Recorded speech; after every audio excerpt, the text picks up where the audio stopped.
नमस्कार दोस्तों, मैं आर रॉकी चंडीगढ़ से। और आज आपसे सभी से मैं एक रिक्वेस्ट करता हूं कि कल जो कश्मीर के अंदर इतना बड़ा हादसा हुआ, बेकसूर लोगों को आतंकवादियों ने गोली मारकर हत्या कर दी और घायल कर दिया उन लोगों को। किसी का बेटा बिछड़ गया, किसी की बेटी बिछड़ गई, किसी का बाप बिछड़ गया, किसी की माँ बिछड़ गई, किसी का भाई, किसी की बहन। तो दोस्तों, ये बहुत ही गलत हुआ और इस चीज़ का हमें बहुत दुख है। और ऐसी सोच वाले लोगों के ऊपर हमें लानत भी होती है जिन्होंने ये सब किया। तो दोस्तों, आप सभी लोगों से मैं रिक्वेस्ट करूँगा आज कि आप लोग सब 5-10 सेकंड निकाल के उन बेचारे मजबूर निहत्थे लोग जिनको इस तरह से मार दिया गया पहलगाम कश्मीर में, उनकी आत्मा की शांति के लिए अपने मन में उस परमात्मा से दुआ करें कि उनकी आत्मा को शांति मिले। और उनके परिवार वाले जो आज ये इतना बड़ा दुख उनके ऊपर टूट गया, उनके परिवार का जो कोई ना कोई सदस्य था, ठीक है, वो नहीं रहा इस दुनिया में, तो उनके लिए भी परमात्मा से दुआ करें कि उनको भगवान हौसला दे और उनको ये इतना बड़ा पहाड़ जैसा दुख झेलने की शक्ति दे। थैंक यू दोस्तों, ये मेरी सब आपसे गुजारिश है। नमस्कार दोस्तों, मैं आर रॉकी चंडीगढ़ से और सबको नमस्कार करता हूं और धन्यवाद, बहुत बहुत शुक्रिया, मेहरबानी करम आप जो मेरी ऑडियो को सुनते हैं। और बहुत बहुत धन्यवाद इस चीज़ के लिए और इतना प्यार देते हो। तो दोस्तों, आज की जो अपडेट है वो सभी लोग उसका वेट कर रहे थे। तो दोस्तों, अगर बात करें जुडिशल कस्टडी की डेट की, तो आरिफ निसार और डिम्पल खरौड़ मैम की जो 18 तारीख को जो हियरिंग हुई थी, तो उनकी जो कस्टडी बढ़ाकर 7 दिन के लिए कर दी गई थी, जिसकी डेट 25 अप्रैल की है। तो 25 तारीख को जो हियरिंग होनी है डिम्पल खरौड़ मैम के और आरिफ निसार के केस में, तो वो 25 अप्रैल है। और दूसरी बात ये भी बताऊं कि सुखविंदर खरौड़ जी की जो जुडिशल कस्टडी है, ठीक है, वो भी उसकी डेट भी जो 23 तारीख को थी, वो बढ़ा के 25 तारीख को कर दी गई थी। तो ये डेट भी 25 को ही है। तो अगर आप कुल मिला के देखें तो ये जो 25 तारीख वाली डेट है, 25 अप्रैल को, इस दिन जो है जुडिशल कस्टडी की जो हियरिंग है, ठीक है, तो ये 25 तारीख को ही होने वाली है। और तीनों की, सुखविंदर खरौड़, डिम्पल खरौड़ और आरिफ निसार जी की, ठीक है, तो 25 तारीख को इन तीनों की सेम डेट जो है यहाँ पे मिली है, ठीक है। तो 25 तारीख को देखते हैं कि हियरिंग में क्या होता है। और जो अब बात करें अगर हम डिम्पल खरौड़ मैम और आरिफ निसार की जो एक केस की, जिसके अंदर क्वेश्चन जो क्वेश्चन के लिए पिटिशन दाखिल की गई थी, ठीक है, तो पहले भी की थी तो वो रिजेक्ट हो गई थी। तो अब जो है वो जो डेट मिली थी वो 10 जुलाई की मिली थी, ठीक है। और जो कि डिम्पल खरौड़ मैडम के वकील ने उस केस को विड्रॉ कर लिया है, ठीक है। वो वाला केस जो 10/7 को हियरिंग थी जिसकी, तो वो डिम्पल खरौड़ मैम वाले केस में, तो वो उन्होंने अपना केस विड्रॉल कर लिया है। क्यों कर लिया है ये हमें नहीं मालूम, ठीक है।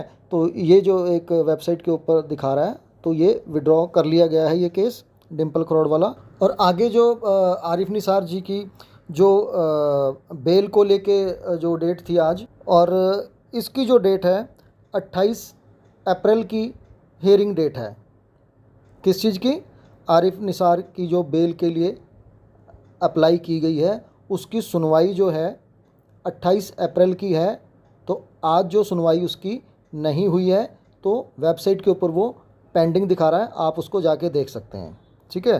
तो ये जो डेट है बेल के लिए, तो ये आरिफ निसार जी की 28 अप्रैल की डेट मिली है। सुखविंदर खरौड़ की जो आज की डेट थी, अपीयरेंस थी, तो दोस्तों उसमें भी अभी दोबारा से कस्टडी मिली है और वो 25 तारीख तक कस्टडी मिली है।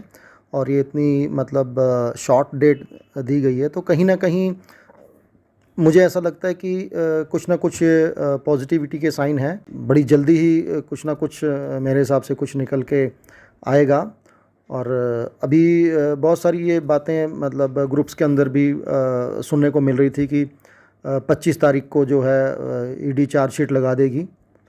तो ये कितना सच है या नहीं है, ये तो ईडी जानती है। हम लोग बोल रहे हैं, इधर उधर से बातें आती हैं, तो कहीं ना कहीं अभी इसके ऊपर बिलीव हमें तब होगा अगर वाकई में 25 तारीख को ईडी अपनी चार्जशीट जो है सबमिट करा देगी हमारे पीएमएलए वाले केस के अंदर।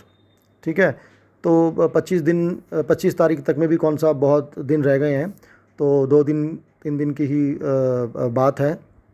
तो यहाँ पे देखना है कि वाकई में जो ये इतनी ये बात 25 तारीख को चार्जशीट सबमिट हो जाएगी, जो पूरा वायरल हो रही है ग्रुप्स के अंदर। और इवन कई लोग तो ये भी कह रहे हैं कि इस महीने में मतलब एंड तक जो है चार्जशीट अप्लाई हो जाएगी। तो देखिए ये मैटर, हाँ, हम उम्मीद ज़रूर करना चाहते हैं कि ऐसा हो जाए, लेकिन अभी ये कोई ऑथेंटिक न्यूज़ नहीं है। कहीं कोई या ईडी ने नहीं कहा ऐसा है, या कोई हमारे ही वकील ने नहीं कहा है डायरेक्टली आके कि भाई ऐसा हो रहा है। तो हाँ, एक ये कि हम लोगों को ये शब्द सुन के एक उम्मीद और थोड़ा सा खुशी महसूस होती है कि हाँ, अगर ये 25 तारीख को या इस महीने के एंड तक चार्जशीट अप्लाई हो जाती है तो बहुत अच्छी बात होगी, ताकि हमारा केस है जो थोड़ा सा जल्दी सॉल्व होने की तरफ जाएगा। लेकिन जहाँ तक मैं सोचता हूँ, मुझे ऐसा लगता है कि अगर लोगों को, बहुत सारे लोगों को अभी दिमाग में ये चल रहा है कि अगर ये 25 तारीख को अपना चार्जशीट सबमिट हो गई या महीने के एंड तक भी चार्जशीट सबमिट हो गई, तो उनको ऐसा लगता है कि ये 10-15-20 दिन के अंदर ये सारी चीज़ें ठीक हो जाएंगी, बेल हो जाएगी, या बड़ी जल्दी हमारे को रेंट आने लग जाएगा। तो थोड़ा सा आप समझें कि ये कानूनी प्रक्रिया है, कानूनी कार्रवाई है। तो ये इस तरह से नहीं होता कि एकदम से ही अगर ये चार्जशीट हो गई, 25 तारीख को लग गई या एंड ऑफ द मंथ लग गई, और उसके बाद ही सारी चीज़ें एकदम से हो जाएंगी और हमारे को 15-20 दिन के अंदर हमारे अकाउंट्स में रेंट आ जाएगा। मैं किसी को नेगेटिव नहीं कर रहा हूँ, ये सिर्फ समझाने की कोशिश कर रहा हूँ कि भाई ऐसा नहीं होता है। उसके बाद भी समय लगेगा, ठीक है, उसके बाद भी समय लगेगा ये सारी चीज़ों को ठीक होने में। तो कई लोग बोलते हैं कि आपने कमेंट्स बंद कर रखे हैं। तो दोस्तों, कमेंट्स इसलिए बंद कर रखे हैं कि बहुत सारे लोग इलॉजिकली, ठीक है, नेगेटिविटी फैलाते हैं। ठीक है, तो वो कमेंट में कुछ उल्टी सीधी बातें लिख देते हैं, जबकि वो ऐसा है नहीं। ठीक है, नहीं, तो उससे कहीं ना कहीं लोगों के अंदर, जो बेचारे कुछ बुजुर्ग भी हैं, ठीक है ना, कुछ सेंसिटिव लोग हैं, तो उनके दिल को थोड़ा सा धक्का लगता है। तो उसको पढ़ के तो एक नेगेटिव लिखता है तो 4 लोग और लिख देते हैं। तो कहीं ना कहीं जिनके बेचारों के पैसे लगे हैं, तो उनको कहीं ना कहीं दिक्कत महसूस होती है उस चीज़ में। तो मेरे को कईयों ने बोला कि आप कमेंट बंद कर दो सर, क्योंकि यहाँ पे हम वो पढ़ते हैं तो हमें भी कहीं ना कहीं उस नेगेटिविटी के हम भी आहिस्ता आहिस्ता शिकार होने लग जाते हैं। तो इस वजह से कमेंट जो है, मैं अपने इसके वीडियो या ऑडियो जो मैं भी डालता हूँ तो मैं बंद करके रखता हूँ। तो दोस्तों, कोई ऐसी बात नहीं है। आप मुझे मेरे अगर आपको कुछ कहना चाहते हैं, कुछ सजेशन है, तो आप मुझे डायरेक्टली मेल कर सकते हैं सर। तो जैसे कि मैं हमेशा बोलता हूँ, आर रॉकी चंडीगढ़, तो ये आर रॉकी चंडीगढ़ यही मेरा ईमेल आईडी है। तो आपको कुछ कहना है या सजेशन करना है, कुछ जवाब चाहिए, तो आप मुझे मेल कर सकते हैं। तो मेल के थ्रू आप अपनी बात रख सकते हैं। ठीक है, तो कोई ऐसी बात नहीं है, मैं हर मेल का जवाब देता हूँ जिनकी भी मुझे मेल आती है। तो आप rrocky@gmail.com इस पे मुझे मेल कर सकते हैं। ठीक है, ROCKYCHANDIGARH@gmail.com, तो आप मुझे मेल कर सकते हैं, कोई प्रॉब्लम नहीं है। ठीक है, आप सजेशन भी दे सकते हैं। तो आज की अपडेट इतनी है।